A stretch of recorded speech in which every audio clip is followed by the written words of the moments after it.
Michel à Victor Hugo.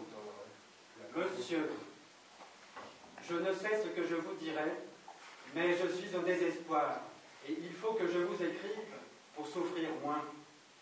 Je ne m'inquiète pas si ma lettre doit vous paraître étrange, car vous ne me connaissez pas, et tout ce qui me tourmente ne peut vous toucher, mais il faut que je vous le dise pour me calmer un instant. Madame de Mailly, ma grand-mère, que je n'ai jamais quittée, est dangereusement malade, et je me trouve sans force et sans courage contre cette affreuse inquiétude. Je suis comme folle, je ne sais pas ce que je fais, ni ce que je dis. L'idée de la perdre est horrible pour moi, et je n'en ai pas d'autre. Je vois bien qu'il n'y a plus d'espoir, et que tout ce qu'on me dit de rassurant n'est que pour me consoler, et cependant, malgré son âge, je ne puis m'imaginer qu'il me soit possible de vivre sans elle. J'oublie presque qu'il me resterait ma mère à consoler.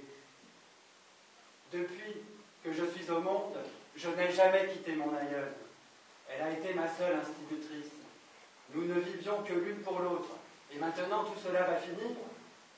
Je ne sais ce que je vous dis. Les idées se brouillent, mais vous me pardonnerez et vous m'écrirez quelques lignes pour me donner un peu de courage, car je n'en ai plus. On dit que je suis pieuse. Eh bien, si je la perdais, il me semble que je ne croirais plus en rien. Dieu serait trop cruel. Je trouve sous ma main je ne sais quel brouillon de poèmes. Je vous les envoie. Ce sont peut-être les derniers que vous recevrez de moi.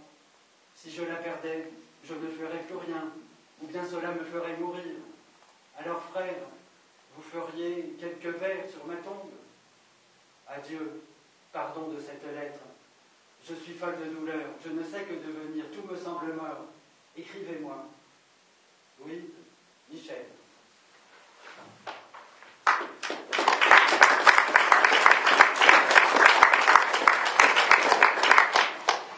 Réponse à Louise Michel.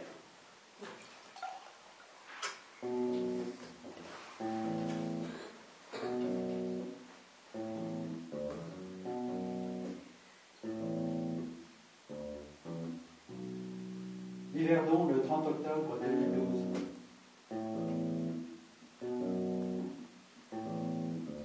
Chère Louise, je suis chagrinée par ta lettre, bien que je comprenne ce que tu ressens à l'idée de la perte prochaine de ta grand-mère.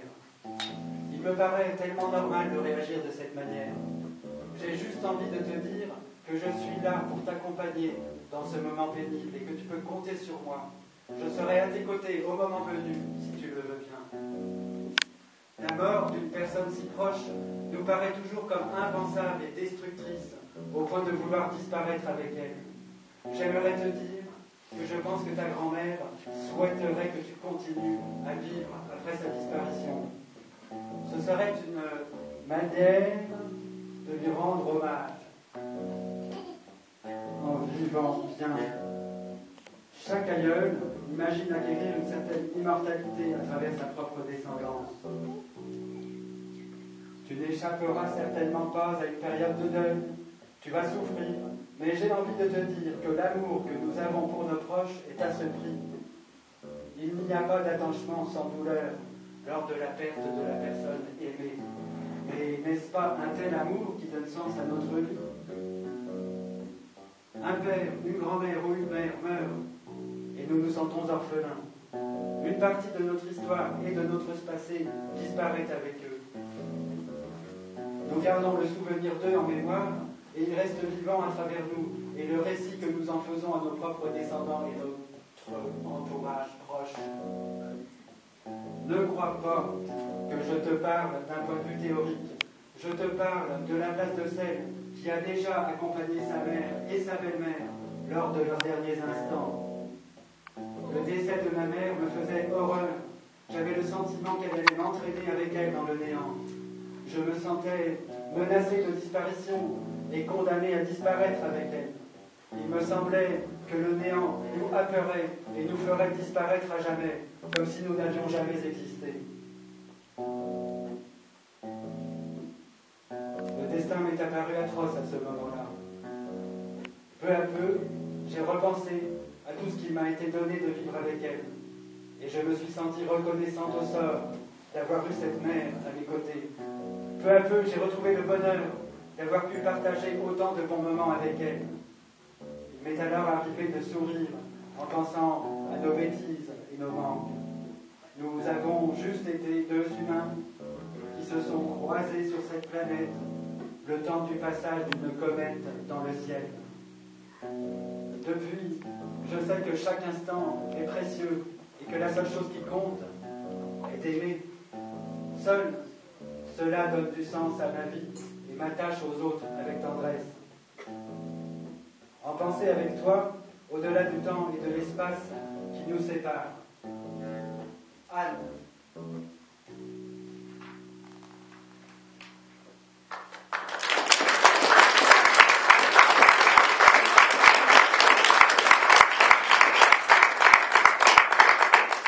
Une autre réponse à Louise Michel.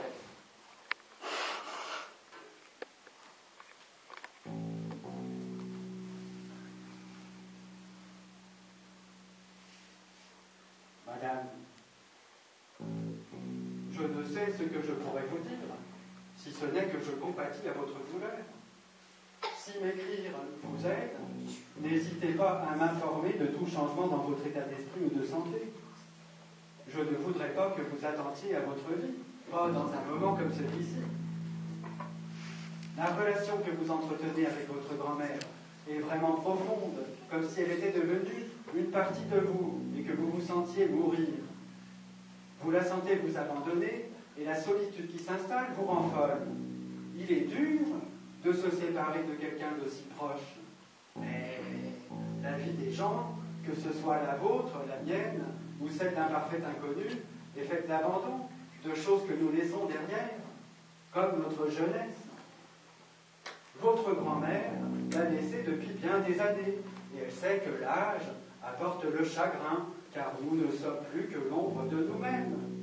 Elle sait qu'il faut savoir abandonner pour recevoir quelque chose de nouveau. C'est ainsi, au fil des années, que nous acquérons l'expérience. Nous sommes parfois obligés de traverser pleurs et souffrances. Mais ce genre d'épreuve nous rend plus forts et aussi plus humains. Il est difficile de laisser partir nos aïeux, mais ils nous abandonnent pour que nous puissions faire nos propres expériences. À nous d'être à la hauteur. Croyez-moi, ce n'est pas pour vous faire souffrir que votre grand-mère est malade. Tout le monde devient malade, une fois ou l'autre. Mais après un certain âge, il est vrai qu'on ne s'en remet pas toujours parce que notre corps est appelé au repos. Alors profitez de chaque instant qui lui reste. Aimez-la, chérissez-la, remémorez-vous les instants joyeux du temps présent et du temps passé pour que la joie demeure lorsque son absence sera devenue une obligation. Ainsi, malgré cette absence, elle restera toujours avec vous, dans votre cœur et dans votre esprit. Ne laissez pas la souffrance vous tuer, mais parlez-en avec vos proches ou avec moi pour rester en vie. Continuez aussi à écrire vos poèmes. Ils vous permettront de vous échapper de la tempête qui vous emporte. Le fait qu'ils soient brouillons n'est pas important. Ces ratures ne les rendent que plus beaux. Reprenez courage et ne me laissez surtout pas sans nouvelles. Votre frère, Victor Hugo.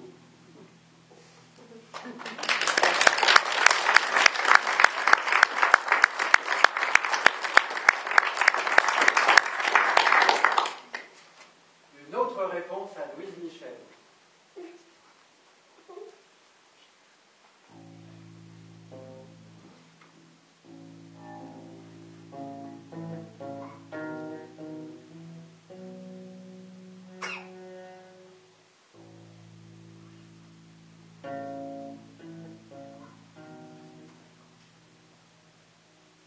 Mademoiselle, votre missive m'émeut grandement, et au fil de vos lignes, je ressens toute la douleur qui est la vôtre. Soyez assurés que votre frère en poésie partage vos craintes et votre désarroi, car ce que vous appelez vos brouillons de poèmes sont tout empreints de vos angoisses. Oui, la vie est cruelle. Ce qui nous est le plus cher dépérit sous nos yeux. Bien que malade, votre aïeul est encore en vie, et vous l'aimez plus que tout. Chère Louise, n'assombrissez pas le temps qui lui reste à passer avec vous, mais que votre présence et vos soins soient pour elle un réconfort. Efforcez-vous d'être sereine, vous éclairerez ces derniers jours, car vers l'ombre, hélas, nous allons tous, mais avec la consolation d'avoir aimé. Puissent ces lignes apporter un peu de baume à votre cœur meurtri. Victor Hugo.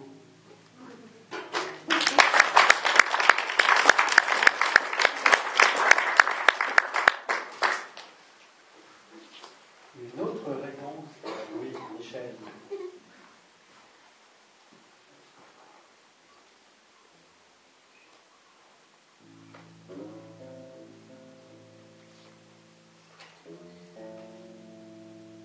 Bonjour. J'ai lu votre lettre et compris la détresse que vous exprimez de perdre et de vous séparer de votre grand-mère qui arrive à la fin de la vie qui vous est accordée sur terre. J'ai envie de vous rassurer et de vous proposer une autre manière d'apprivoiser la séparation de ceux que nous aimons tant toute une vie et même après. Il n'est pas fatal de se séparer d'eux. Nous pouvons les porter en nous, leur parler, les voir à tout moment. Que votre grand-mère brille comme une bougie et sa flamme dans votre cœur. Chaque fois que vous avez l'envie de lui parler, de la consulter ou de partager quoi que ce soit avec elle, vous pouvez sortir cette bougie et la tenir entre vos doigts. Sa flamme chaude et lumineuse vous égayera et vous pourrez lui parler comme vous le faisiez jadis. Une lectrice. K.O.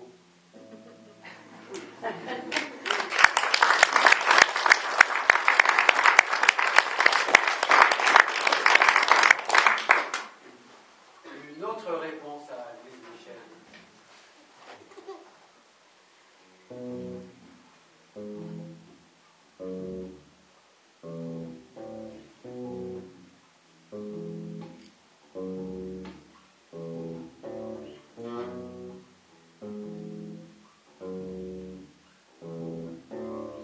Ma chère Louise, ne soyez pas surprise, j'ai intercepté la lettre que vous destiniez à monsieur Hugo. Fort heureusement. Ai-je éduqué une sotte? Vous écrivez que vous êtes folle de douleur. Je dis que vous êtes folle tout court, ma chère fille. Vous dites que tout vous semble mort. Oubliez-vous que c'est moi qui me meurs? Pensiez-vous que j'allais vivre ad aeternam? N'avez-vous rien appris en lisant Voltaire et Rousseau? Laissez Dieu à ses affaires et faites donc les vôtres. Que vous ai-je enseigné? Une âme bonne ne suffit pas.